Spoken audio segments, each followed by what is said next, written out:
السلام عليكم ورحمة الله وبركاته. الحمد لله نحمده ونستعينه ونستغفره ونعوذ بالله من شرور أنفسنا ومن سيئات أعمالنا.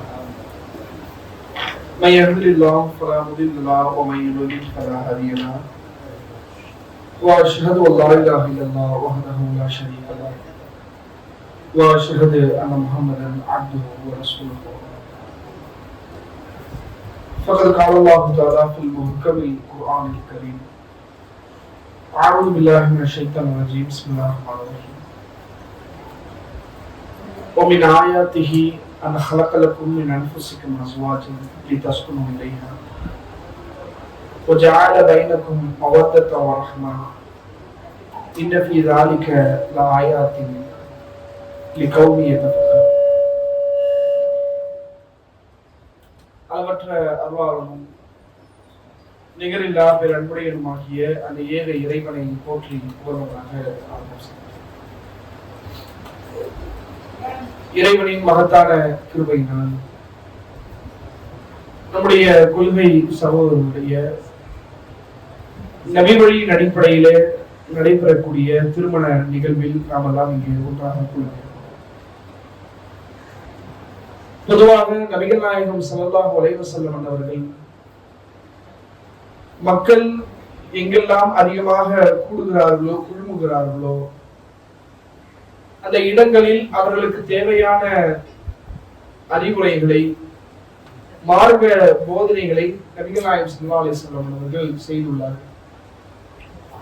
அந்த வழிமுறையை பின்பற்றியவராக இன்றைக்கு திருமணம் என்கிற இந்த ஒப்பந்தத்தின் அடிப்படையில் குடும்ப வாழ்க்கையில் இணைய இருக்கக்கூடிய இந்த தம்பதிகளுக்கும் சரி,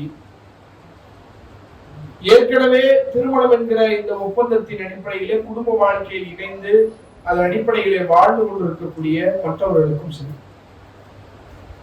மார்க்கம் சொல்லக்கூடிய சில பொதுவான வாழ்வியல் ரீதியிலான சில செய்திகளை உங்களுக்கு மத்தியிலே இந்த சந்தர்ப்பத்தில் நினைவுபடுத்துவது மிக பொருத்தமாக இருக்கும் என்று நினைக்கிறேன்.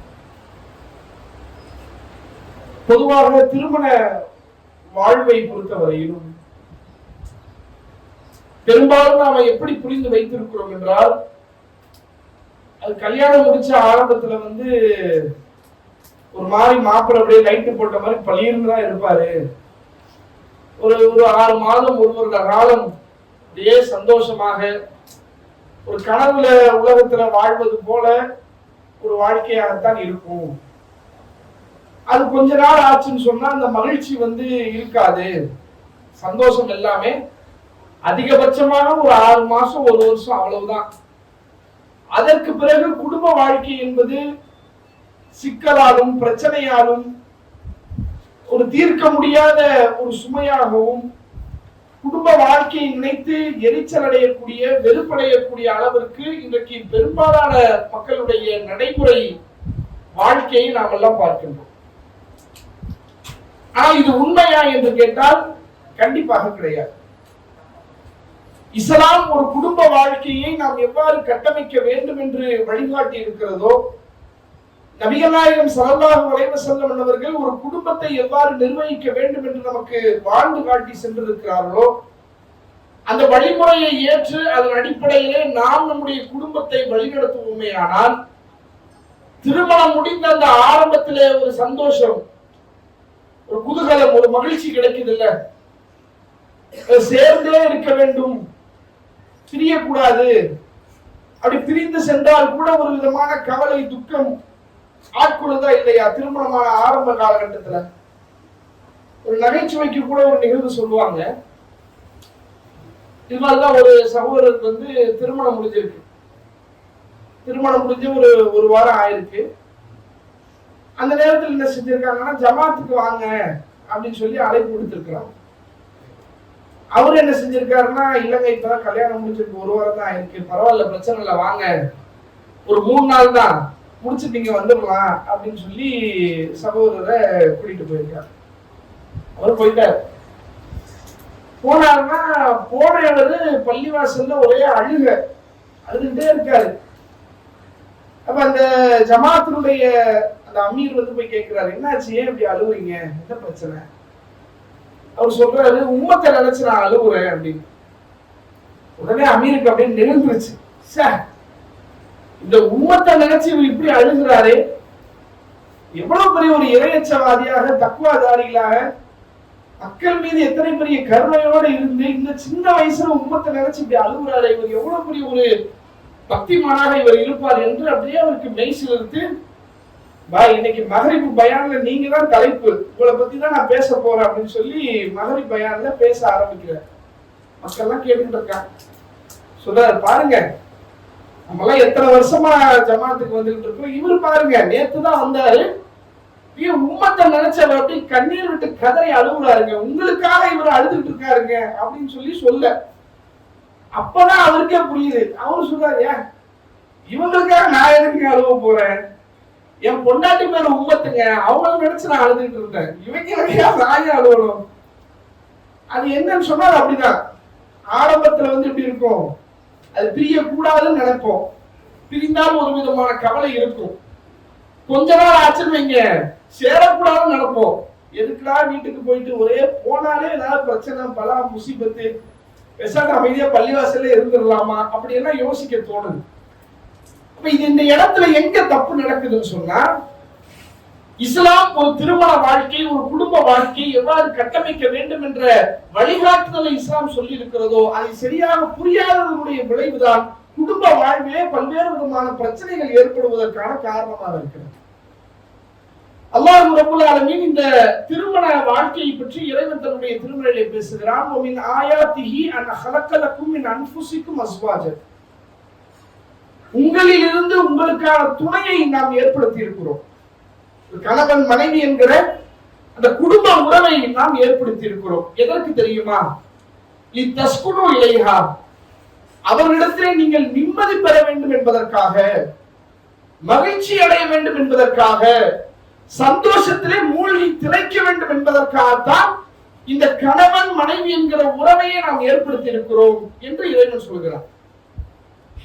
சொல்லிட்டு அல்லாஹ் அடுத்து பேசுறான், அதுதான் ரொம்ப ஆச்சரியத்துக்குரிய விஷயம். நல்லா பேசுறான், வஜஅல பைனக்கும் மவத்தத்தன் வ ரஹ்மா, அவர்களுக்கு மத்தியிலே அன்பையும் நேசத்தையும் நாம் ஏற்படுத்தி இருக்கிறோமே. இன்ன ஃபீ ஸாலிக லஆயாத்தின் லிகௌமி யதஃபக்கரும், சிந்திக்கக்கூடிய மக்களுக்கு அதிலே ஏராளமான சான்றுகள் இருக்கிறது. ஒரு கணவன் தன்னுடைய மனைவியை நேசிப்பதிலேயும் ஒரு மனைவி தன்னுடைய கணவனை நேசிப்பதிலேயும் மிகப்பெரிய அத்தாட்சி இருப்பதாக இறைவன் சொல்கிறார். நீங்க நல்லா கவனித்து பாருங்கள், ஒரு தாய் தன்னுடைய மகன் படக்கூடிய வேதனையை பார்த்து ஒரு தாய் கவலைப்படுகிறாள், கண்ணீர் விடுகிறாள் என்றால் அது ஆச்சரியப்படக்கூடிய ஒன்றே அல்ல. ஏன்? அந்த குழந்தை யார்?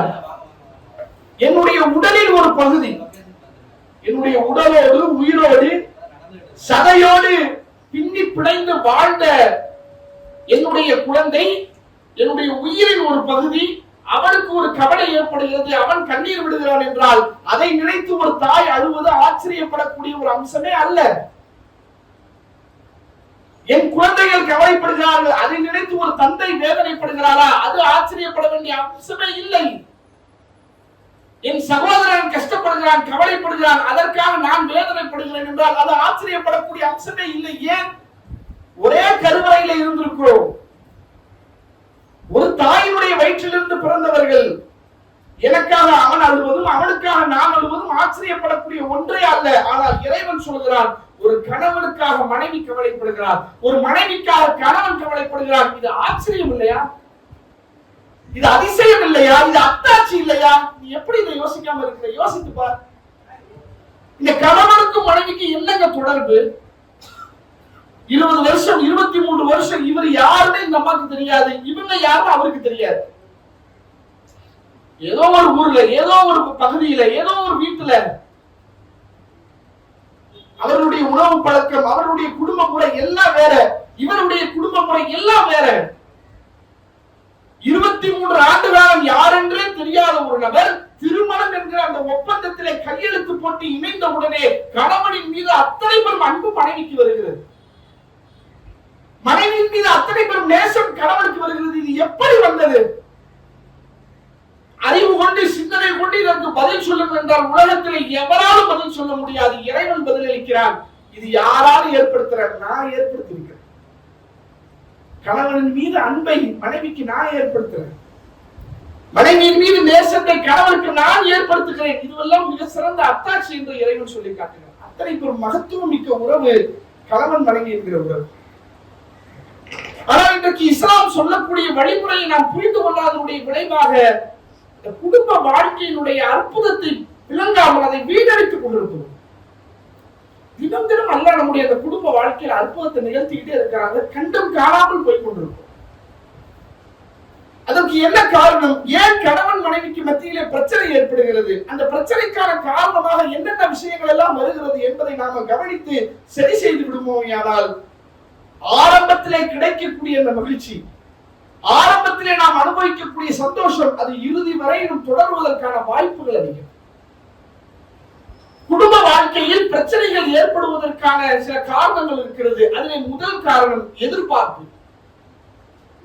கணவனுக்கு மனைவியின் மீது சில எதிர்பார்ப்பு, மனைவிக்கு கணவன் மீது சில எதிர்பார்ப்பு. அந்த எதிர்பார்ப்புகள் நிறைவேறாத போது அது அவர்களுடைய உள்ளத்துல ஒரு விதமான பாதிப்பை ஏற்படுத்துகிறது. அது பிரச்சனைக்குரிய ஒரு அம்சமாக மாறிவிடுகிறது. கணவர் நினைக்கிறார், என் மனைவி அப்படி இருக்கணும், இப்படி. அவர் ஒரு கனவு காணுவார்ல, என் மனைவி சுத்தி இருக்கிறவங்க ஒரு சொல்லுவாங்கல்லங்க, என் பொண்டாட்டி அப்படி சமைப்பாங்க, என் மனைவி வீட்டை அப்படி வச்சுப்பாங்க, இப்படி ஆளாளுக்கு ஒண்ணு சொல்லுவாங்க. அது உண்மையா போய் நமக்கு தெரியாது. அங்க போய் பார்த்தாதான் தெரியும். வீட்டை அந்த அம்மா சுத்தமா வச்சுக்கிறாங்களா இல்ல இவரு வச்சுக்கிறாருன்றது அங்க போய் பார்த்தாதான் தெரியும். பேசும்போது என்ன பண்றது? என் மனைவி அப்படி, என் மனைவி இப்படி, அப்படி இப்படி ஏதோ சொல்றது. எல்லாத்தையும் கேட்டு இவர் என்ன பண்ணுவாருன்னா ஒரு கற்பனை கோட்டையை கட்டுவார். கடைசியில கல்யாணம் முடிச்சு வந்த பிறகு அவர் என்னெல்லாம் எதிர்பார்த்தாரோ அது அந்த பெண்ணிடத்துல இல்லைன்னு வைங்க, ஆஹா ஏதோ தப்பாயிருச்சு போல, ஏதோ தப்பு பண்ணிட்டோம் போல நினைப்பார். அதே போல மனைவி அவங்களும் ஒரு சில எதிர்பார்ப்புகள், கணவன் இப்படி இருக்கணும், அப்படி இருக்கணும். அதுல இன்னைக்கு இருக்கக்கூடிய கொடுமை என்ன தெரியுமா? இந்த பேஸ்புக், இன்ஸ்டாகிராம் வந்துச்சு பாருங்க, பெரிய பலாங்க. அதுல ஏதாவது ஒரு 4-5 பைத்தியக்காரங்க சேர்ந்து ஏதாவது ஒரு வீடியோ எடுத்து போட்டுறது. அதை பார்த்துட்டு இந்த மாதிரி என் கணவர் எனக்கு என்ன பண்ணுவாரு, இந்த மாதிரி எல்லாம் செய்வாரு, அப்படி கிஃப்ட் வாங்கி கொடுப்பாரு, அப்படி நடக்கும், இப்படி நடக்கும், இந்த மாதிரி பண்றது, கற்பனை கோட்டையை கட்டிட்டு உட்கார்றது. கடைசியில நடக்கலன்னு நீங்க அது சில மன வருத்தத்தை ஏற்படுத்துங்க. இஸ்லாம் தெளிவா பேசு. யதார்த்தம், நீ கற்பனை காண்றியா, கனவு காண்றியா, கனவு நிஜம் அல்ல, எது உண்மையோ அதன் அடிப்படையில் செயல்படுது. நபிகளாரிடத்துல ஒரு நபித்தோழர் சொல்கிறார், அல்லாஹ்வுடைய தூதரே, இந்த பெண்ணை நான் திருமணம் செய்ய, ஒரு பெண்ணுடைய பேரை சொல்லி அந்த பெண்ணை நான் திருமணம் செய்ய போறேன் அப்படின்னு. உடனே ரசூலுல்லாஹ் கேட்ட கேள்வி, அந்த பெண்ணை நீ பாத்தியா கேட்கிறான். இல்ல அல்லாஹ்வுடைய தூதர், நான் பார்க்கிறேன், நம்முடைய பொறுப்பாளர் தான் பார்க்க, நீ போய் பாரு. ஏன் ரசூலுல்லாஹ் அப்படி சொன்னாங்க? நீ ஒரு கற்பனையில இருப்ப, இப்படி அந்த மாதிரி இந்த மாதிரி சுண்டுனா ரத்தம் வரும், சுண்டுனா ரத்தம் வர மாதிரி இருந்தா அது ஆரோக்கியம் இல்லை, அது நோய், அப்படி இப்படி நினைச்சுக்கிட்டு இருப்ப. நேர்ல பார்த்த உடனே அதிக என்னடா இப்படி ஆகி போச்சு அப்படின்னு நினைக்க தோணும். கற்பனையே இங்க கிடையாது. எது யதார்த்தமோ அந்த யதார்த்தத்துக்கு நீங்க வாழ பழகுங்க, போய் முதல்ல நீ பாரு என்று அல்லாஹ்வுடைய தூதர் என்ன செய்யறாங்கன்னா யதார்த்த வாழ்க்கையை தான் இந்த இடத்துல நபிகளார் பதிய வைக்கிறாங்க. அல்லாஹ்வுடைய தூதர் அற்புதமாக சொன்னார்கள், லா யஃப்ருக்கு முஃமினுன் வலா முஃமினத்தன், ஒரு மூமினான ஆண் தன்னுடைய மூமினான மனைவியை அவன் வெறுத்து விட வேண்டாம். இன் கரிஹ மின்ஹா ஹுல்கன் வ ரலிய மின்ஹா ஆஹர், அவன் வெறுக்கக்கூடிய ஒரு குணம் அந்த மனைவியிடத்தில் இருந்தால் அவன் விரும்பக்கூடிய இன்னொரு குணம் அந்த பெண்ணிடத்தில் இருக்கும். அதை நினைத்து அவன் சந்தோஷம் அடையட்டும். என்னப்பா சும்மா மனைவி மேல ஒரே குறை சொல்லிட்டே இருக்கிற, சாப்பாடு செய்ய தெரியல, அது பண்ண தெரியல, இது பண்ண தெரியல என்று உன்னுடைய மனைவியிடத்தில் இருக்கக்கூடிய குறைகளை மாத்திரம் நீ பட்டியலிடாதே. உன் மனைவி செய்த தவறுகளை மாத்திரம் நீ பெரிதுபடுத்தாதே. உன் மனைவி உனக்காக செய்த நிறையில் இருக்கிறதே அதை நினைத்துப்பார். சில வீடுகள்ல ஒழுங்கா சமைக்கவே தெரியாதுங்க, பார்த்தாலே தெரியும், ஆஹா இந்த இட்லி எடுத்து அடிச்சா கண்டிப்பா மண்டை உடஞ்சிருந்தான்னு தெரியும். சமைக்க தெரியாது, ஆனா பக்கத்துல உட்கார்ந்து சாப்பிடுங்க சாப்பிடுங்க, இது எப்படிமா நான் சாப்பிடுறது, பரவாயில்ல சாப்பிடுங்க சொல்றாங்கல்ல. அந்த பராமரிப்பு, அந்த ஆறுதல், பரிமாறக்கூடிய அந்த பக்குவம், ஒரு வேலை செய்ய தெரியல இன்னொரு வேலை சூப்பரா செய்யறாங்களா அதை நினைச்சு சந்தோஷப்படு. என் பொண்டாட்டி மாதிரி யாராலையும் பரிமாற முடியாதுப்பா அப்படி சொல்லி சந்தோஷப்படு. வீட்டை ஒழுங்கா சுத்தமா வச்சுக்க தெரியல, கணவனுக்கு ஒரு நோய் என்று வந்தால் அப்படியே காலடியிலே உழுந்து கிடக்குறாங்களே, நீ 1000 குறை சொல்லுங்க. மனைவிக்கு சாப்பாடு ஒழுங்கா செய்ய தெரியல, வீட்டை ஒழுங்கா சுத்தம் பண்ண தெரியல, அதை பண்ண தெரியல, இதை பண்ண தெரியல, எதை வேணா நீங்க சொல்லுங்க. ஒரு கணவனுக்கு ஒன்று என்றால் காலடியில வந்து உழுந்து கிடக்குறான்.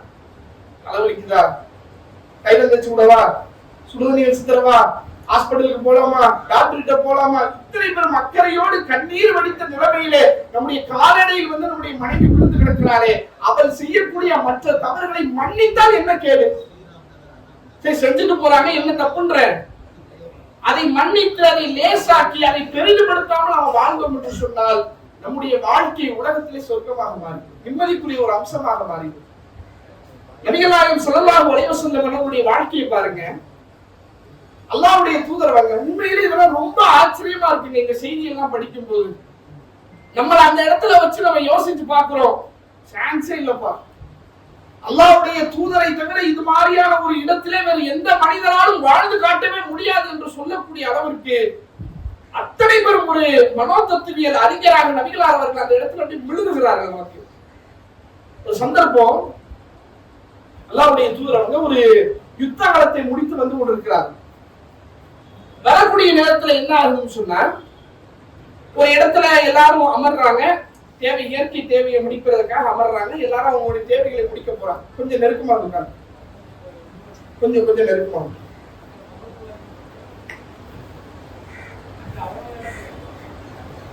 கொஞ்சம் முன்னாடி வந்து அவன் என்ன ஆகுதுன்னு சொன்னா, எல்லாம் இயற்கை தேவையை நிறைவேற்றுவதற்காக போறாங்க. போயிட்டு வராங்க, வந்து ஒட்டகத்தெல்லாம் கிளப்புறாங்க. கிளப்புன பிறகு நபிகளாருக்கு ஒரு செய்தி வருது, இந்த மாதிரி ஆயிஷா ரலியல்லாஹு அன்ஹா அவங்க கழுத்துல அணிந்த ஒரு முத்து மாலை வந்து காணாம போயிடுச்சான் என்ற செய்தி நபிகளாருக்கு வருகிறது. ரசூலுல்லாஹ் என்ன பண்றாங்க, ஒட்டகத்தெல்லாம் உட்கார வைங்க, ஏதோ முத்து மாலை காணாமா, அது எங்க கொஞ்சம் தேடி பார்த்து எடுத்துட்டு வாங்கன்னு சொல்லி எல்லா சகாபாக்களையும் ரசூலுல்லாஹ் அனுப்பிடுறாங்க. அனுப்புனா என்ன ஆகுதுன்னு சொன்னா, கொஞ்ச நேரத்துல தொழுகையினுடைய நேரம் வந்துருச்சு, தொழுகையினுடைய வக்து நேரம் வந்துருச்சு. ஒழு செய்வதற்கு தண்ணி இல்லை, அவ்வளவு பேர் இருக்க, எல்லாரும் ஒழு செய்யணும், தண்ணி இல்லை. என்னடா செய்யறது, ஒழு செய்ய தண்ணி இல்லை, தொழுகையினுடைய நேரம் வந்துருச்சு, போர்க்களத்தை முடிச்சுட்டு வந்திருக்கிறோம், இங்க என்னன்னு சொன்னா முத்துமாலை இருக்கிறாங்க, தேடிட்டு வாங்கன்னு சொல்லி அனுப்பியிருக்காங்கன்னு சொல்லி சஹாபாக்களுக்கு டென்ஷன் தாங்க முடியல. நேரம் என்ன செய்யறாங்க, அபூபக்கர் சித்திக் ரலியல்லாஹு அன்ஹு அவங்க இடத்துல சென்று, என்ன உங்க மகன் இந்த மாதிரி ஒரு முத்துமாலையை தொலைச்சிட்டு எல்லாரையும் இவ்வளவு சிரமத்துல ஆளாக்கி இருக்கிறாங்க, இதெல்லாம் என்ன நீங்க கேட்க மாட்டீங்களா என்று கேட்க, அபூபக்கர் சித்திக் ரலியல்லாஹு அன்ஹு கோபத்தினுடைய உச்சத்துக்கே போயிடுறாங்க. இவ்வளவு பேரை சிரமப்படுத்தி இருக்கிறாங்களே என்று நேரம் என்ன செய்யறாங்க, ஆயிஷா ரலியல்லாஹு அன்ஹா அவங்க இடத்துல வராங்க. வந்து ஒரு கடுமையாக தந்தைங்கிற அடிப்படையில என்ன காரியத்தை நீ பார்த்திருக்கிற அப்படின்னு சொல்லி ஆயிஷா ரலியல்லாஹு அன்ஹா இடுப்புல என்ன செய்யறாங்க, ஓங்கி ஒரு குத்து விடுறாங்க. சரியா, நல்லா அப்படியே கவனிச்சு பாருங்க. போர்க்களத்தை முடிச்சுட்டு வரோம், அது ஒரு பதட்டம், முத்து மாலையை காணோம், அது ஒரு பதட்டம், தொழுகையினுடைய நேரம் வந்துருச்சு, ஒழு செய்யறதுக்கு தண்ணி இல்ல, ஒட்டுமொத்த கூட்டமே அப்படி கோபத்தினுடைய உச்சியில இருக்கிறாங்க. நல்லா கவனிங்க, இந்த இடத்துல அதிகமாக கோபப்படுவதற்கு யார் தகுதியான ஆள்? யாருங்க? அல்லாஹ்வுடைய தூதர் தான் கோபப்பட தகுதியான ஆள். ரசூலுல்லாஹ் என்ன தெரியுமா செஞ்சாங்க, இந்த ஹதீஸை ஆயிஷா ரலியல்லாஹு அன்ஹா அவங்க தான் அறிவிக்கிறாங்க. அல்லாஹ்வுடைய தூதர் அவர்கள் என்னுடைய மடியின் மீது தலை வைத்து பக்கத்தில் நாம அவர்கள் தூங்கி விட்டார்கள். எப்ப முத்துமாலை காண, இதுக்காக என்ன போராட்டம் நடத்த முடியும், சண்டையா போட முடியும்? ஆனா ஓகே, தேடுங்க, கிடைச்சா போவோம், இல்லாட்டி போவோம், அவ்வளவுதான். இதையெல்லாம் ஒரு பெரிய விஷயமாக நம்ம ஆக்கினா குடும்ப வாழ்க்கையில சந்தோஷம் இல்லாமல் போய்விடும் என்று அல்லாஹ்வுடைய தூதர் எவ்வளவு டாக்டிக்ஸா இருந்திருக்காங்க பாத்தீங்களா? இதுதான்ப்பா பொம்பளைனா அப்படி இருக்கத்தான் செய்வாங்க. ஒரு அவசரமா ஒரு இடத்துக்கு கிளம்பணும், ஒரு நிகழ்ச்சிக்கு போகணும், ஒரு கல்யாணத்துக்கு போகணும், வேற ஏதோ ஒரு, அப்ப நின்றுட்டு என்ன பண்ணுவாங்கன்னா, இதை காணும், அதை காணும், அதை காணாம போச்சு, இதை காணாம போச்சு என்று அங்க நின்று குதிப்பாங்க. அல்லாஹ்வுடைய தூதர் அவங்க சொல்றாங்க, அப்படிதான் இருப்பாங்க பொம்பளைனா, அப்படித்தான். அல் மரஅத்து கல்லிலாய், பெண் என்பவள் வளைந்த எலும்பை போன்றவள். இந்த அக்கம் தாரா கசர்த்தா, அதை நேராக்க வேண்டும் என்று நினைத்தால் அதை உடைத்து விடுவாய், செய்யாத. அவரிடத்துல சில குறைகள், இயல்பாகவே சில குறைகள் இருக்கும், அதை பெருசுபடுத்தாத, அதை அட்ஜஸ்ட் பண்ணிட்டு நீ வாழ கத்துக்க என்று அல்லாஹ்வுடைய தூதரவர்கள் யதார்த்தத்தை புரிய வைக்கிறார். கற்பனை அல்ல, இதான் யதார்த்தம், பிராக்டிகல் தான். நீ நினைச்ச மாதிரி அவன் இல்ல, அவன் நினைச்ச மாதிரி நீ இல்ல என்று பேசிக்கிட்டே இருந்தா பிரச்சனை வளர்ந்துகிட்டே தான் இருக்கும். யதார்த்தம் என்ன? அவன் கிட்ட 10 பிளஸ் இருக்கும், சில மைனஸ் இருக்கும். மைனஸ பாரு, பிளஸ் பாரு, போ. வாழ்க்கையினுடைய யதார்த்தத்தை நபிகளால் கற்றுத் தருகிறார். அப்ப குடும்ப வாழ்க்கையில பிரச்சனைகள் ஏற்படுவதற்கு முதல் காரணம் எதிர்பார்ப்புகள் மிக முக்கியமான ஒரு காரணமாக இருக்கு. இரண்டாவது, கணவன் தன்னுடைய மனைவியை புரிந்து கொள்ள வேண்டும். மனைவி தன்னுடைய கணவனை புரிந்து கொள்ள வேண்டும். இந்த புரிந்துணர்வு இருக்கு பாருங்க, பெரும்பாலான குடும்பங்கள் பிரச்சனை. எந்த அளவுக்கு சொன்னா, பஞ்சாயத்தாகி மாவட்ட ஆபீஸ்ல வந்து உட்கார்ந்து இருப்பாங்க, அரை மணி நேரம் 1 மணி நேரம் பேசுவாங்க. என்னதாங்க பிரச்சனை? இல்லைங்க, நான் அன்னைக்கு அப்படியே சொன்னேன், ஆனா என் கணவர் அதை செய்யல. நீங்க என்ன சொன்னீங்க? இல்லைங்க, அவங்க ஏதோ ஒண்ணு வாங்கிட்டு வர சொன்னாங்க, நான் கவனிக்காம வந்துட்டேன். அதை இன்னைக்கு ஒரு பெரிய பிரச்சனையா நினைச்சு பேசிட்டு இருக்கிறாங்க. இப்படி சாதாரண அற்ப சொற்ப காரியங்களுக்கெல்லாம் தலாக்கில் குலா என்று வரக்கூடிய ஏராளமான நிகழ்வுகளை நம்ம பார்க்கிறோம். எங்க பிரச்சனை? கணவன் மனைவியை புரிந்து கொள்ளவில்லை, மனைவி தன்னுடைய கணவனை புரிந்து கொள்ளவில்லை. என்ன செய்யறாங்க? 2 பேரும் என்ன நினைக்கிறாங்க? நான் சொல்றதுதான் என் கணவர் கேட்கணும் என்று நினைக்கிறாங்க. கணவர் நினைக்கிறார், நான் சொல்றதுதான் என் மனைவி கேட்கணும். 2 பேரும் இப்படி நினைச்சோம்னா பிரச்சனை தான் போய் முடியும். 2 பேருக்கு மத்தியிலே புரிந்துணர்வு இருக்கணும். சரி, நம்ம ஒண்ணு சொன்னோம், அவர் செய்யல, சரி மறந்துருப்பாரு, கவனிக்காம இருந்திருப்பாரு, சரி அடுத்த தடவை நம்ம சொன்னா செஞ்சிருவார். இப்படி நம்ம நினைச்சோம்னா குடும்ப வாழ்க்கையில பிரச்சனை வராது. நான் சொன்னேன், நீ ஏன் வாங்கல? நான் தான் சொன்னேன்ல, போன் பண்ணி 10 தடவை சொன்னேன்ல இதை வாங்கிட்டு வாங்கன்னு, நீ ஏன் வாங்கல? இப்படி கேட்டோம் வைங்க, பிரச்சனை வெடிக்கும். அல்லாஹ்வுடைய தூதர் அவர்கள் ஒரு கணவன் தன்னுடைய மனைவியை எப்படி புரிந்து கொள்ள வேண்டும் என்பதற்கு ஆக சிறந்த இலக்கணம் நபிகள் நாயகம் ஸல்லல்லாஹு அலைஹி வஸல்லம். ஒரு சந்தர்ப்பத்திலே அல்லாஹ்வுடைய தூதர் அவங்க அன்னை ஆயிஷா ரலியல்லாஹு அன்ஹா அவர்களை பார்த்து நபிகளார் சொல்கிறார்கள், ஆயிஷாவே, இதா குந்தி அலைய ராதியத்தன் அவ் கல்பா, ஆயிஷாவே, நீ என் மீது அன்போடு இருக்கிறாயா அல்லது என் மீது கோபத்தோடு இருக்கிறாயா என்பது எனக்கு தெரியும் என்று ரசூலுல்லாஹ் சொல்றாங்க. ஒரு கணவன் எப்படி மனைவியை புரிஞ்சு வச்சிருக்காருன்னு பாருங்க. ஆயிஷா ரலியல்லாஹு கேக்குறாங்க, அல்லாஹ்வுடைய தூதரே, அது எப்படி உங்களுக்கு தெரியும்? கோபமும் மகிழ்ச்சியும் உள்ளம் சம்பந்தப்பட்டது. ரசூலுல்லாஹ் கேக்குறாங்க, நான் உள்ளத்துல தான் அப்படி நினைப்பேன், உங்களுக்கு எப்படி அது தெரியும் என்று. அப்ப ரசூலுல்லாஹ் சொல்றாங்க, இதா குல்தி வரப்பி இப்ராஹிம், இப்ராஹிமுடைய இறைவன் மீது ஆணையாக என்று நீ சொன்னால் என் மீது நீ கோபத்தோடு இருக்கிறாய் என்று அர்த்தம். இதா குல்தி ரப்பி முஹம்மது, முஹம்மதுடைய இறைவன் மீது ஆணையாக என்று நீ சொன்னால் என் மீது நீ அன்போடு இருக்கிறாய் என்று அர்த்தம். பொதுவாக அரபுகளுடைய வழக்கம் என்னன்னா, பேசும்போது என்ன பண்ணுவாங்க, வல்லாஹி வல்லாஹி வல்லாஹி, சும்மா சாதாரணமா பேசுவோம். சாப்பிட்டீங்களா? வல்லாஹி சாப்பிட்டேன் அப்படின்னுவான். சாப்பிட்டதுக்கு எதுக்காக வரல, அது அவங்களுடைய இயல்பு.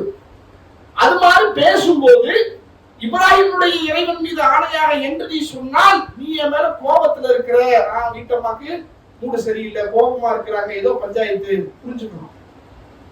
ரப்பி முஹம்மது, முஹம்மதுடைய இறைவன் மீது ஆணையாக என்று நீ சொன்னால் நீ என் மீது விருப்பத்தோடு இருக்கிறாய் என்று நான் புரிந்து கொள்வேன் என்று அல்லாஹ்வுடைய தூதர் அவங்க சொன்ன உடனே ஆயிஷா ரலியல்லாஹு அன்ஹா சொல்றாங்க, அல்லாஹ்வுடைய தூதரே, மா ஹுஜுருக இல்லா இஸ்மக யா ரசூலல்லாஹ், அல்லாஹ்வுடைய தூதரே, உங்களுடைய பேரை சொல்றதுக்கு தான் நான் வெறுப்பேனே ஒழிய ஒருபோதும் உங்கள் மீது நான் ஒரு காலத்தில் நான் கோபப்பட்டதே கிடையாது அல்லாஹ்வுடைய தூதரே என்று அவங்க சொல்லக்கூடிய இந்த செய்தியை பார்க்கணும். ஒரு வார்த்தை தானங்க, ஒரு வார்த்தையில ரசூலுல்லாஹ் சொல்றாங்க, நீ என் மீது அன்போடு இருக்கிறாயா, நேசத்தோடு. இந்த மாதிரி எத்தனை கணவன்மார்களுக்கு சொல்ல தெரியும்? சாப்பிட உட்கார்ந்துருப்போம், தண்ணி செப்ப கொண்டு வந்து வைப்பாங்க பாருங்க, அந்த ஸ்டைல்லே நமக்கு தெரிஞ்சது ஏதோ வீட்டுல பஞ்சாயத்து நடந்திருக்கு, நம்ம அம்மா ஏதோ சொல்லி இருக்கிறாங்க, பதிலுக்கு ஏதோ சொல்லி இருக்கிறார், ஒரு பதில் போர், ஒரு உகது போர் வீட்டுல நடந்திருக்குது. சரி, சாப்பிட்டு என்ன பேசுவோம், புரிஞ்சுக்கணும். இவர் பாட்டு என்ன பண்ணுவாரு, சாப்பிட்டுக்கிட்டு அது சரியில்லை இது சரியில்லை சாப்பாட்டை குறை சொன்னாரு வைங்க, பதில் போடுறது பெரிய போராகி போயிடும்.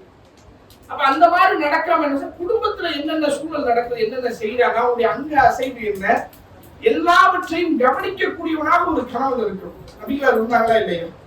ஏங்க இதையெல்லாம் பார்த்துட்டு இருக்க முடியுமாங்க? அதெல்லாம் பார்த்தா நமக்கு வேலை இருக்கு இல்லைங்க. நம்மை விட பல 100 மடங்கு வேலை சுமையோடு இருந்தவங்க தான் ரசூலுல்லாஹ். ஒரு நாட்டினுடைய ஜனாதிபதியா இருந்தவங்க, மக்களை வழிநடத்தக்கூடிய தலைவராக இருந்தவங்க, இறை தூதராக இருந்தவங்க, அவர்களுக்கு இல்லாத வேலையா? அப்படியெல்லாம் பார்த்தா குடும்பத்துல நிம்மதியை இழந்துருவோங்க. குடும்பம் தான் முதல்.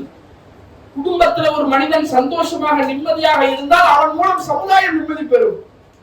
குடும்பத்துல ஒரு மனுஷனுக்கு நிம்மதி இழந்துட்டான் நீங்க, அந்த குடும்ப வாழ்க்கையினுடைய நிம்மதியை தான் அல்லாஹ்வுடைய தூதர் இப்படி எல்லாம் நமக்கு வழிநடத்தி காட்டுறாங்க. மனைவியை புரிஞ்சுக்கிறாங்க, அவங்களுடைய பேச்சு என்ன, அவங்களுடைய நடவடிக்கை என்ன, அவங்களுடைய பார்வை என்ன. அல்லாஹ்வுடைய தூதர் அவங்க வீட்டுல அமர்ந்து இருக்கிறாங்க. ஹபஷா வீரர்கள் மதீனாவுடைய அந்த திடல் என்ன பண்றாங்கன்னா வில் எரிஞ்சு விளையாண்டுகிட்டு இருக்காங்க. ரசூலுல்லாஹ் உள்ள இருந்து பாக்குறாங்க. பாத்துக்கிட்டு ஆயிஷா ரலியல்லாஹு அவங்களை பார்த்து கேட்கிறாங்க, இதை பார்க்கணும்னு ஆசைப்படுறீங்க? ஆமா அல்லாஹ்வுடைய சரிவா. ரசூலுல்லாஹ் இப்படி நிக்கிறாங்க. நபிகளாருக்கு ஒட்டி இங்க ஆயிஷா ரலியல்லாஹுடைய முகம் இருக்கு, நபிகளாருடைய உடம்பு வந்து அவங்களை மறைக்குது. இந்த நிலைமையில என்ன பண்றாங்க? ரசூலுல்லாஹ் நீ பாருங்க. பாக்குறாங்க கொஞ்ச நேரம் ஆகுது. ரசூலுல்லாஹ் கேட்கிறாங்க, போதுமா? இல்ல இன்னும் கொஞ்ச நேரம் பாக்குறேன். சரிப்பா பாக்குறாங்க. திரும்ப ரசூலுல்லாஹ் கேட்கிறாங்க கொஞ்ச நேரம் கழிச்சு, போதுமா? போதும். சரி. உண்மையிலே இதெல்லாம் ரொம்ப ஆச்சரியமா இருக்குங்க. அவங்க வந்து கேட்டாங்களா, எனக்கு இது வேணும்? இன்னைக்கு வந்து கேட்டா கூட நம்ம கவனிக்க மாட்டோம். மனைவி வந்து எனக்கு இது வேணும், இதை செய்யுங்க, இது தேவைன்னு சொன்னா கூட நம்ம கவனிக்க மாட்டோம். பாத்துக்கலாம், செஞ்சுக்கலான்னு. நபிகளார் இடத்துல வந்து கேட்க கூட இல்ல, அதை பாக்குறாங்க. ரசூலுல்லாஹ் சின்ன புள்ள, 14-15 வயசாகிற புள்ள, அதெல்லாம் அவங்க பார்க்க ஆசைப்படத்தான செய்வாங்க. இன்னொரு ஹதீஸ்ல பாக்குறோம், ஆயிஷா ரலியல்லாஹு சொல்றாங்க, அல்லாஹ்வுடைய தூதருக்கு அருகில் நான் நின்று கொண்டிருந்தேன். நான் நினைச்சேன் நபிகளார் அவங்க எனக்காக எவ்வளவு நேரம் நிக்கிறாங்கன்னு நான் பார்க்க ஆசைப்பட்டேன். நிக்கிறாங்களே ரசூலுல்லாஹ் நிக்கிறாங்கல்லங்க, எனக்காக ரசூலுல்லாஹ் எவ்வளவு நேரம் நிக்கிறாங்கன்னு அந்த விளையாட்டை பார்த்ததெல்லாம் முடிஞ்சிருச்சு. அது ஒரு 5-10 நிமிஷம் பார்த்து முடிச்சிட்டேன். அதற்கு பிறகு நான் பார்த்துக்கிட்டே இருந்தேன். ஏன் தெரியுமா? ரசூலுல்லாஹ் எனக்காக எவ்வளவு நேரம் நிக்கிறாங்க அப்படின்னு பாக்குறதுக்காக. ரசூலுல்லாஹ் கேட்கறாங்க, போதும் இல்ல இன்னும் கொஞ்ச நேரம். ஓகே பாரு. இது என்ன மாதிரியான புரிதல், எப்படி புரிஞ்சு வச்சிருக்கிறாங்க? உண்மையிலே ஆச்சரியமாக இருக்கிறது. உளவியல் ஆசானாக நபிகளார் ஒரு மனைவிக்கு எது பிடிக்கும், எது பிடிக்காது, அவருடைய விருப்பம் என்ன, அவருடைய தேவை என்ன, அவ என்ன எதிர்பார்க்கிறா, ஒரு வார்த்தையில புரிஞ்சுக்கணுங்க. வீட்டுக்குள்ள நுழையிறோம், மனைவி சொல்லக்கூடிய ஒரு சலாம்ல தெரிஞ்சுக்கணும் வீட்டுல என்ன நடக்குதுன்னு சொல்லி, என்ன நிலவரம், என்ன பிரச்சனை புரியணும். அதுதான் ஒரு கணவனுடைய உண்மையான தகுதி. அந்த உணர்வை நாம் பெற வேண்டுமானால் இஸ்லாத்தினுடைய அந்த வழியிலே நம்முடைய குடும்பத்தை நாம் கட்டமைக்க வேண்டும். நபிகள் நாயகம் ஸல்லல்லாஹு அலைஹி வஸல்லம் அவர்கள் இதை விட உற்சாகமாக குடும்ப வாழ்க்கையிலே மகிழ்ச்சி என்பது, சந்தோஷம் என்பது அவசியம், தேவை, அத்தியாவசியம் என்பதற்காக அல்லாஹ்வுடைய தூதர் அவர்கள் மார்க்கத்தினுடைய சட்டங்களில் ஒரு சட்டத்தை தளர்த்தி இருக்கிறார். எப்படி? அல்லாஹ்வுடைய தூதர் அவர்கள் சொன்னார்கள், லைஸல் கதிபு இல்லா ஃபீ ஸலாஸ், 3 இடங்களில் தவிர பொய் பேசுவதற்கு அனுமதி இல்லை என்றார். பொய் மார்க்கத்துல கூடாது. ஒருவேளை நீங்கள் பேசுவதாக இருந்தால் 3 இடங்கள்ல பேசிக்கீங்க, மற்ற இடங்கள்ல போய் பேசாதீங்கன்னு நாங்க சொன்னோம். ஒரு இடம் என்ன? யுத்தகலம், போர்க்களத்துல வந்து நிக்கிறோம். அங்க போய் நம்ம உண்மையை பேசிட்டு இருந்தோம் நீங்க, அது வேலைக்கு ஆகாது. எதிரி இடத்துல அப்படிதான் பேசணும். 1,00,000 பேர் நிக்கிறோம், எங்க இடத்துல பயங்கரமான ஆயுதங்கள் இருக்கு, நாங்க நினைச்சா ஒண்ணும் இப்படி பேசலாதான் அவன் பயப்படுவான். நம்ம துரு பிடிச்ச 4 வாள் வச்சுட்டு உட்கார்ந்து இருப்போம். பேசும்போது அப்படி பில்டப்பா பேசினா எதிரி பயப்படுவான். அந்த இடத்துல போய் பேசுவதற்கு அனுமதி. 2 நண்பர்கள் ஏதோ ஒரு காரணத்துல பிரிஞ்சுட்டாங்க, அவர்களை இணைத்து வைப்பதற்காக போய் பேசலாம். அந்த நண்பர் வந்து ஏதோ ஒரு பிரச்சனையில பிரிஞ்சுட்டாங்க, அவர்கிட்ட போய் எங்க நீங்க தாங்க கோச்சிட்டு வந்துட்டீங்க, அவர் உங்களை பத்தி தாங்க பேசிட்டு இருக்கிறாரு, வாங்க வந்து பேசுங்க என்று அப்படி சேர்த்து வைப்பதற்காக போய் பேசலாம். நம்மளுக்கு என்ன பண்றது, இதண்டா சான்ஸ் விடக்கூடாதுடா பாய், நீங்க நல்ல வேலை இப்ப வந்துட்டீங்க, அன்னைக்கு உங்களை பத்தி டீ கடையில ஒரு மேட்டர் சொன்னாரு பாருங்க, ஐயோ என்னெல்லாம் அப்படி சொல்லியிருந்தாலும் நான் எப்பயோ 2வது மாடியில இருந்து குதிச்சிருப்போம் பாய், அப்படிப்பட்ட ஒரு மேட்டர் உங்களை பத்தி சொல்லிட்டாரு பாய், இருக்கிறது என்ன பண்றது, கிளப்பி விடுற வேலையெல்லாம் நம்ம பார்ப்போம். இஸ்லாம் சொல்லுது 2 நண்பர்களை சேர்த்து வைப்பதற்காக கூட என்ன பண்ணுங்க, போய் சொல்லுங்க, பிரச்சனை இல்லை. 3வதாக ரசூலுல்லாஹ் சொல்றாங்க, அர்-ரஜுலு இலல் மர்அத், ஒரு கணவன் தன்னுடைய மனைவியிடத்திலே சொல்லக்கூடிய பொய்யை இஸ்லாம் அனுமதியாக்கு. பொய் சொல்லுப்பா, பொய் சொல்லுனா தப்புக்கு இல்ல, சந்தோஷத்துக்காக. கணவர் பாப்பாரு, கணவர் 4 தடவை தலையை சீவுறாரா, 4 முடிதான் இருக்கும் தெரியும். சொல்லு பரவாயில்லைங்க, ஆள் அழகாயிட்டீங்களேங்க, இப்படி தகதகன்னு நின்றீங்களே, சூப்பரா இருக்கு ஹேர் ஸ்டைலு அப்படி சொல்லும் போது என்ன ஆகும்? நம்மள நல்லா இருக்க சொல்ற ஒரு ஜீவன் இதுதான். பரவாயில்ல, ஓகே, சந்தோஷம் தான். மனைவி ஒரு சேலை உடுத்துறாங்க, ஒரு அழகான ட்ரெஸ் போடுறாங்க, அழகா எல்லாமே அழகா இருக்கே மணி, சூப்பரா இருக்கமா இந்த ட்ரெஸ்ல, இந்த சேரீ உனக்குனே எடுத்து தச்ச மாதிரி இருக்குமா அப்படி கணவன் ஊர் 1000 சொல்லுவாங்க, சொந்தக்காரங்க பாராட்டுவாங்க. ஒரு மனைவிக்கு கிடைக்கக்கூடிய முதல் பாராட்டு கணவன் இடத்துல கிடைக்கும். அருமையா இருக்கு. சாப்பாடு வைக்கிறாங்க, எடுத்து வாயில வச்சவனே தெரிஞ்சு, ஆஹா ரொம்ப கொடூரமா இருக்கு, சரி பரவாயில்ல பரவாயில்லமா, சூப்பரா செய்யற, இன்னும் கொஞ்சம் உப்புலாம் போட்டு செஞ்சனா இன்னும் அருமையா இருக்குமா அப்படி சொல்லும் போது என்னவாகும்? நல்லா இல்ல, ஆனா என் கணவன் எப்படி அருமையா சொன்னாங்க, சந்தோஷம். கணவர் பார்த்தா தெரியும், அவர் நான் ஜிம்முக்கு போறேன் மாசம் மாசம் ஃபீஸை கட்டிட்டு வந்து படுத்துருவாரு. தொப்பை பார்த்தா முட்டிக்கால் வரைக்கும் இருக்கும். பரவாயில்லையங்க, நடந்து 4 கிலோ குறைஞ்சிட்டீங்க போல, வெயிட் எல்லாம் அப்படி மனைவி சொல்லும் போது பரவாயில்ல பெருமாயிட்டோம். சந்தோஷம் தானுங்க. சந்தோஷத்துக்காக நீ பொய் கூட சொல்லுப்பான்னு இஸ்லாம் சொல்லி, இதை விட வேற என்ன சொல்ல குடும்ப வாழ்க்கையினுடைய முக்கியத்துவத்துக்கு? அப்ப இதையெல்லாம் இஸ்லாம் ஏன் சொல்லுதுன்னு சொன்னா, குடும்ப வாழ்க்கையில சந்தோஷம் என்பது மிக அவசியம். எதுக்காக அதை இழந்துடக்கூடாது. குடும்ப வாழ்க்கையினுடைய மகிழ்ச்சி, கணவனுடைய புரிதல், மனைவியினுடைய எல்லாத்தை விட குடும்பம் தாங்க அவசியம். இறைவன் தன்னுடைய திருமறையை மிக தெளிவாக அதை சொல்லுகிறான். யாரையும் வல்லதை நான் ஆவணும் நம்பிக்கையாளர்களே அன்புசக்கும் அகலிக்கும், உன்னையும் உன் குடும்பத்தாரையும் நரகத்திலிருந்து காப்பாற்று. நீ அடுத்து உன் குடும்பம், எல்லாத்தையும் விட குடும்பம் தான் முக்கியம். அதை கவனத்துல கொண்டு நம்முடைய குடும்பத்தினுடைய மகிழ்ச்சி அவசியம், நம்முடைய குடும்பத்தினுடைய திருப்தி அவசியம். எந்த ஒரு விஷயத்துக்காகவும் குடும்பத்து மார்க்கத்தினுடைய வரைமுறையை மீறக்கூடிய ஒரு சூழல் ஏற்பட்டா அந்த இடத்துல குடும்பத்தை நம்ம பார்க்க வேண்டிய அவசியமே இல்லை.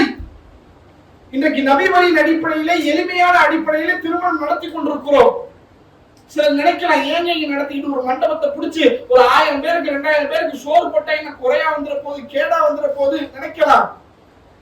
சாப்பாடு இங்க மேட்டர் கிடையாது, கூட்டம் இங்க மேட்டர் கிடையாது. விஷயம் என்ன? எளிமையா சிம்பிளா செய்யும். என்னால முடிஞ்ச அளவுக்கு நான் சிம்பிளா, என்னால முடியும். 1000 பேர் என்ன 5000 பேருக்கு கூட சாப்பாடு போடக்கூடிய அளவுக்கு எனக்கு திராணி இருக்கு, நான் செய்ய விரும்பல. ஏன்? என் தூதர் அப்படி சொல்லணும். இந்த ஆயதமனிக்காய் பரக்கத்தில் ஐசரகும் ஆகுனா, செலவு சிக்கனமான திருமணத்தில் தான் அல்லாஹ்வுடைய பரக்கத்து இருக்கிறது என்றார். 5000 பேர் கூடக்கூடிய பெரிய மண்டபத்தை பிடிச்சு ஆயிரக்கணக்கான உணவு வகைகளை பரிமாறி சாப்பிட வச்சா கூட போகும்போது 4 பேர் கோல சொல்லிட்டு போவாங்க. என்னங்க சாப்பாடு போட்டா? அடிக்கிற வேலைக்கெல்லாம் பிரியாணி போடுவாரா? திங்க முடியுதா மனுஷனுக்கு பேசிட்டு போவான். அது நல்லா இல்ல, இது நல்லா குறை சொல்லிட்டு போவான். மனிதர்களை திருப்திப்படுத்துவதற்கு களமிறங்கினோம் என்றால் கண்டிப்பாக தோற்றுதான் போகும். மனிதனுடைய திருப்தி எனக்கு தேவையில்லை, அல்லாஹ்வுடைய திருப்தி. செலவு சிக்கனமா இருக்கு, நல்லா சொல்லு, பறக்கத்தை நான் செய்யறேன். ஏழ்மையா இருக்கியா, கஷ்டப்படுறியா, கல்யாணம் பண்ணு, நான் உங்களுக்கு பறக்கத் செய்யறேன். அரியாபுரத்திலிருந்து நான் உனக்கு உதவி செய்யறேன் என்று இறைவன் சொல்கிறான். அந்த இறைவனுடைய உதவியை நம்பித்தான் இது போன்ற எளிமையான முறையில நாம் திருமணங்களை நடத்தி கொண்டிருக்கிறோம். வந்திருக்கக்கூடிய சகோதரர்கள் இது மாதிரி முடிவெடுங்க. என்னுடைய மகளுக்கோ நாம் திருமணம் செய்யும் போது இதை விட இன்னும் எளிமையாக ஒரு வீட்டுக்குள்ள வச்சு 20 பேர் 30 பேர் குறைந்த அளவுல திருமணத்தை நான் நடத்தி முடிப்பேன் என்று வந்திருக்கக்கூடிய நாம் ஒவ்வொருவரும் முடிவெடுக்க வேண்டும். அந்த சிந்தனை தான் இந்த சமுதாயத்திலே சிறந்த மாற்றத்தை ஏற்படுத்தும். எல்லாம் உள்ள இறைவன் இந்த திருமணம் என்கிற இந்த ஒப்பந்தத்திலே இணையக்கூடிய இந்த தம்பதியினருக்காக அல்லாஹ்விடத்தில் துவா செய்யுங்கள். நபிகளார் காட்டி தந்த அடிப்படையிலே ஒரு துவாவை நபிகளார் இதற்காக சொல்லித் தருகிறார்கள். பாரக்கல்லாஹு லக்க வ பாரக்க அலைக்க வ ஜமா பைனகுமா ஃபீ கைர் என்கிற துவா. இந்த துவாவிலேயும் அல்லாஹ்வுடைய பரக்கத்தை தான் நபிகளார் ஸல்லல்லாஹு அலைஹி வஸல்லம் அவர்கள் திரும்ப திரும்ப கேட்கிறார்கள். அதையெல்லாம் கவனத்தில் கொண்டு இந்த குடும்ப வாழ்க்கையில் இணையக்கூடிய இந்த தம்பதியினருக்கு இறைவன் பரக்கத் செய்ய வேண்டும். அவருடைய பொருளாதாரத்திலும் அவருடைய உணவிலையும் அவருடைய குடும்பத்திலேயும் இறைவன் பரக்கத் செய்ய வேண்டும் என்று அவர்களுக்காக அதிகமாக பிரார்த்தனை செய்யுங்கள். எல்லாம் வல்ல இறைவன் நம்முடைய குடும்பத்திலேயும் மகிழ்ச்சியையும் இன்பத்தையும் தவழ போதுமானது என்ற பிரார்த்தனையோடு நிறைவு செய்கிறேன்.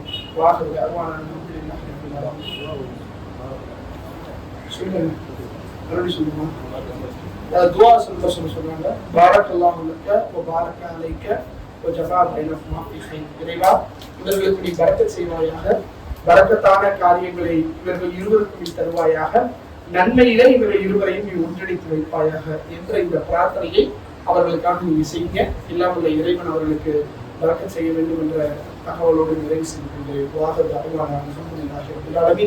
அஸ்ஸலாமு அலைக்கும்.